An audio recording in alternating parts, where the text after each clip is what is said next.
Welcome to 99th Monkey Liberty News for Wednesday, July 16th, 2014. This is the day 777 if you're into numerology, if you add up, because it's 16th and 6 and 1 equals 7, and 2014 adds up to 7. Some people attach meaning to this day. I don't particularly, but I'm open to having something good happen on this day. You know, it's like being at a slot machine, having 7 sevens come up, I guess. We shall see. Anyway, I hope this is a pleasant day for everyone watching. For everyone, really, except the cabal, the bad guys. I am starting today with a little bit of good news. Let's follow up from yesterday. This was an email that I received. Hey there, just wanted to make sure you saw this. There's been such an overwhelming response to the FCC's net neutrality proceeding that their website that's supposed to receive comments has crashed. Well, you could say how convenient for them. But don't worry, the comments we've collected so far are stored, and we'll push them in once the FCC manages to get its act together again. So this is good news. Again, very good news. And this is from Demand Progress, whose website I referenced yesterday as an easy way to communicate with the FCC before the deadline at midnight last night. So hopefully a lot of you had a chance to do that, and if not, looks like a lot of people did, so that's a good thing. Someone left a comment, and for the sake of their privacy, I'm leaving out their name. But someone left a comment yesterday. Did anyone watch the David Icke's video about Harry becoming King of England? Apparently the Queen will be retiring. And I searched quite hard. I really made a college effort to find this video and wasn't able to find it. I do believe it's out there. Interestingly enough, when I went to David Icke's YouTube channel, if I even searched for Queen Elizabeth, I got no return. It said no videos match your request, which is, of course, absurd, because I'm sure David Icke has talked about Queen Elizabeth in videos, and I'm quite sure that her name would be in the notes or the tags or something. But YouTube says no. So if anyone has the link to that video, I would like to share it. So feel free to let me know. And thank you for that information. Of course, Benjamin Fulford did write in his blog this week that that the next king is going to be a herald, not William. So, and according to what Fulford wrote, Harry is not descended from Prince Charles. So I'm not exactly sure how that all works. Hopefully he's not a reptilian. And we all know, of course, Diana is a Stuart, and her children have lawful claim to the throne of England, not just the assumed claim made by conquering, I think it was, I can't remember who, I'll get the name wrong if I say it, but Diana is a Stuart, and was a Stuart, and had claim to the throne through that line. This is just kind of for fun. I saw this on a website this morning, and I thought I would include it. John Lennon talking about the Illuminati. He's really not specific, and so don't get too excited. But it's just kind of fun to hear John Lennon's opinions, and we miss him. I'm sure most of us miss him. Had he lived, we would have another freedom fighter in our ranks. And had he lived long enough for the internet to really become influential, I'm quite sure he would have been out there putting out some amazing information. So this is what he has to share here is interesting. He's mostly advocating peace and encouraging us all to be passionate about peace. And of course, even love is even a higher law than peace, a higher calling. But peace is very high, and he does talk about love here as what is between his music and Yoko's art. So it's kind of fun to listen to this video, watch this video. Here, from before it's news, is this Yellowstone. People are really turning up the volume on because some of the fear porn here, I guess. I can't absolutely rule it out, but there are two things that I do want to share. One is that Fulford wrote in his blog this week that the good guys are not going to permit the Yellowstone Caldera being erupted by bad guys using HAARP. So that was encouraging. And there also is, if you visit the Yellowstone website, now some people have said that they're looping footage from days ago before there was a problem, so on and so forth. I can't absolutely rule that out, but this is their public website, and this road that everybody is so concerned about that it melted and that it was closed. Well, now, according to the Yellowstone website, Firehole Lake Drive open to travel. I don't see this being something that would be easy for them to lie about. This is July. Again, I can't completely rule out that this is false, that what they're reporting is false. But it's July. That is probably the month in which most people travel to Yellowstone. So if this wasn't true, if the drive wasn't reopened, I suspect that we would be hearing about that on a broad scale. Some kind of, probably would even leak into the mainstream. Just because, again, so many people travel to Yellowstone in the summer, and their website is geared, it's not just for PR, it's to facilitate people visiting.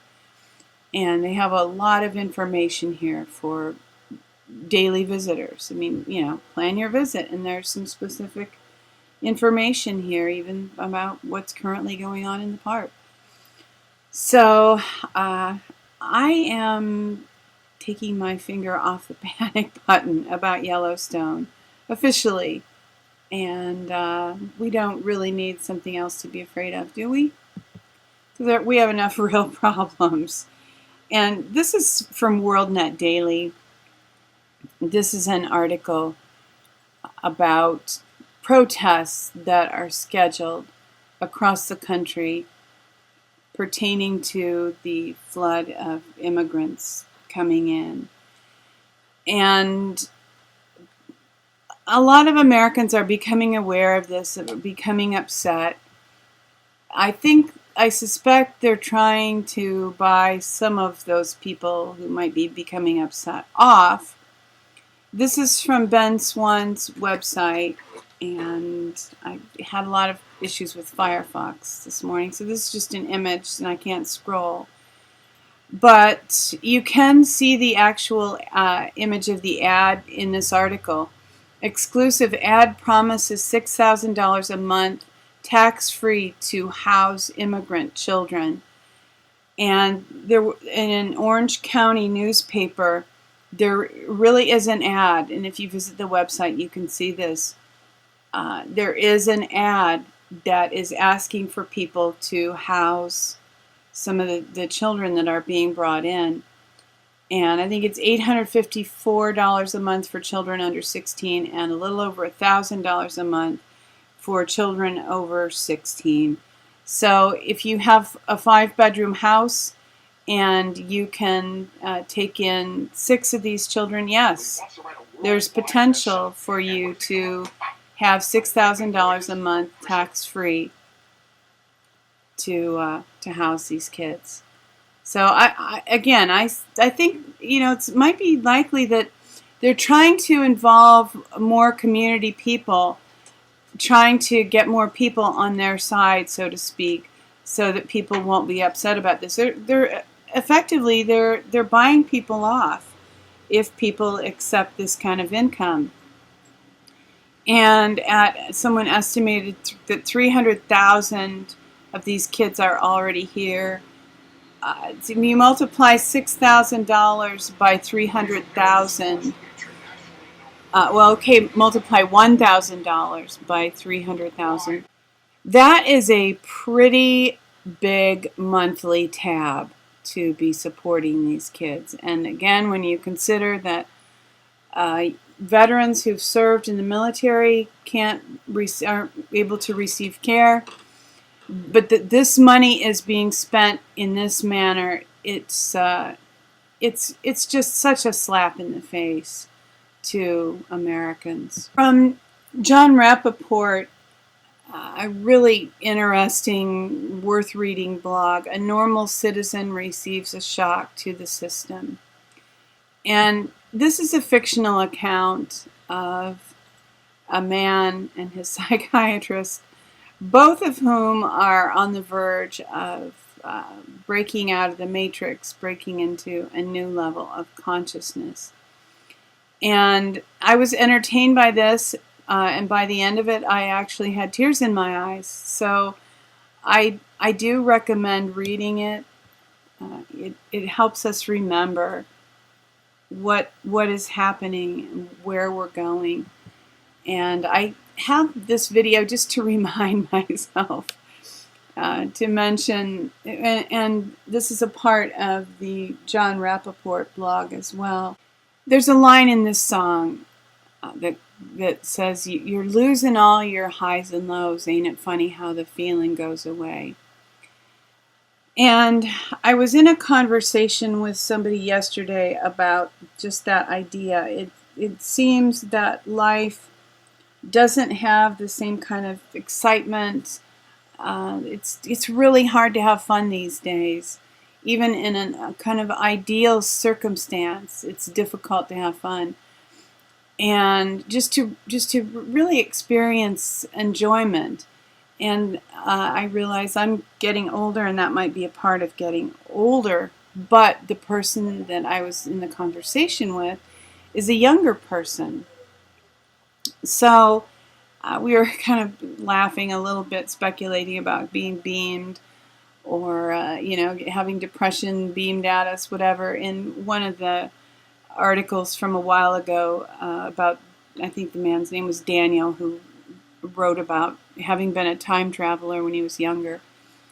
And that wasn't a fictional account, believe it or not. And, I do take it with a grain of salt myself. But one thing that was in that series of articles was that experiments had been done finding someone who was depressed and who was telepathic and fitting them out with an electronic device through which their depression was beamed onto a wide group of people. And quite honestly, sometimes I do wonder if that is being done to us. Maybe not. Maybe there's not a specific person involved. Maybe we're on some kind of a loop. But sometimes it really does feel as if we're being stifled or limited somehow. And that may just have to do with, as the person I was in conversation with suggested, maybe it has to do with people not having as much money, not feeling as free with money. But that doesn't fully explain it. I mean, there's a lot of fun to be had for free. just going out to a park somewhere, you know, riding a bicycle. We don't always have to spend money to have fun. It just seems that it is more difficult to, again, experience really full enjoyment. And maybe, you know, we really are, maybe there is something happening where the Earth is traveling through a certain part of the universe, where our consciousness is something's being impacted at a fundamental level. I don't know. I know a lot of people believe something like that is happening. But I do believe that we are on the verge, as the Jon Rappoport fictional account suggested, that I believe we are on the verge of experiencing a shift. We're becoming aware that, for one thing, we've been lied to for a very, very long time about many essential aspects of our lives and how we've been governed. So I believe we're, you know, probably on very deep levels sorting through some different ideas to determine whether they're true or not true. And I have never, I don't think I've, in any of the videos since I've changed the name of the videos to 99th Monkey News, I don't think I've really fully explained, I've referenced this website, but in light of this potential for experiencing a shift in consciousness, and I won't even, that sounds so mystical and ethereal, maybe just, I would just like to call it, you know, an experience of becoming more fully aware and beginning to reject some of the false paradigms and the false ideas that have made us prisoners. So this is the website that I reference in my, you know, in the notes of this idea of, it's actually called the 100th Monkey, because that's approximately where the tipping point was. What happened is monkeys, primates, were being observed, just their behavior. And one of the primates, and I'm not even sure if they actually isolated the first one who did this, but they began to wash potatoes in seawater, and this improved the flavor of the potatoes that they were eating. Evidently this started among the younger monkeys, and then the adult washers learned from the children. In the fall of that year, something astounding happened. The exact nature of the event is unclear. One has to gather the rest of the story from personal anecdotes and bits of folklore among primate researchers, because most of them are still not quite sure what happened, and those who do suspect the truth are reluctant to publish it for fear of ridicule. So I'm forced to improvise the details, but as near as I can tell, this is what seems to have happened. In the autumn of that year, an unspecified number of monkeys on Koshima were washing sweet potatoes in the sea. Let us say, for argument's sake, that the number was 99, and that 11 o'clock on a Tuesday morning one further convert was added to the fold in the usual way. But the addition of the 100th monkey apparently carried the number across some sort of threshold, pushing it through a kind of critical mass, because by that evening almost everyone was doing it. Not only that, but the habit seems to have jumped natural barriers and to have appeared spontaneously, like glycerin crystals in sealed laboratory jars, in colonies on other islands and on the mainland in a troop at Takasaki-yama. A sort of group consciousness had developed among the monkeys, Watson tells us.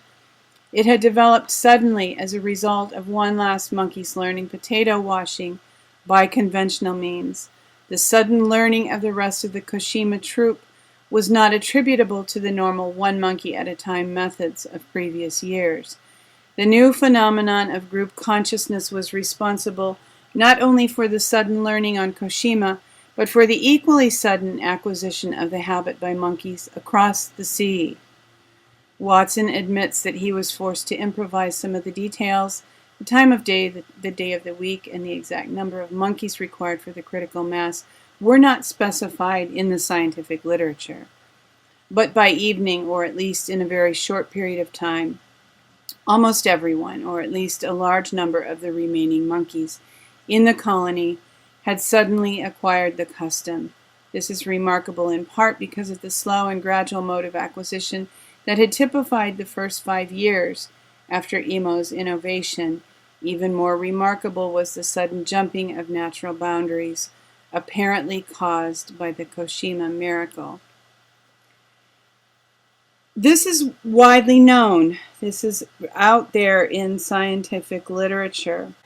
I'm guessing that a negative behavior can be transmitted through the same means of a kind of a shared consciousness.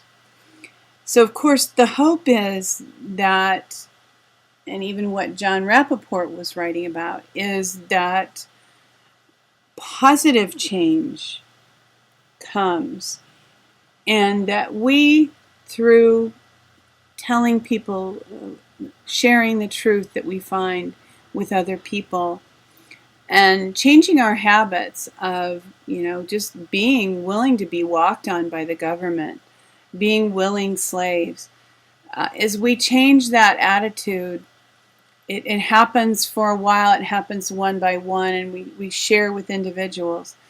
But at a certain point, we will reach critical mass, and virtually everyone will refuse to continue to be a slave, will refuse to continue to believe lies spoon-fed to us, and will begin to think for ourselves and just become more actively involved in what is happening around us for the benefit of ourselves and mankind, humankind. So I wanted to share that. As I said, I never have, and I probably will pull this out and make a separate video explaining that, why this video is called 99th Monkey News. And I have a sincere hope that we all will reach this point where everybody's aware, and then we can affect positive change. But I have even more good news beyond that. I found this website yesterday. It's really pretty extensive. Looks like there are a lot of good ideas here. 5-acre abundance on a budget, urban permaculture, absolute in abundance, feed chickens without grain. Looks like they're food forests across climates. There's some great information here, and I've just begun to unpack it, but I wanted to share this website. And last week, or maybe the week before, I mentioned a video by a man named John Liu, and I think he's somehow loosely affiliated here. So, good stuff. Thank you for tuning in for today's 99th Monkey Liberty News. Weeping may endure for a night, but joy comes in the morning. Hoping that you will love one another, take care, and enforce the Bill of Rights.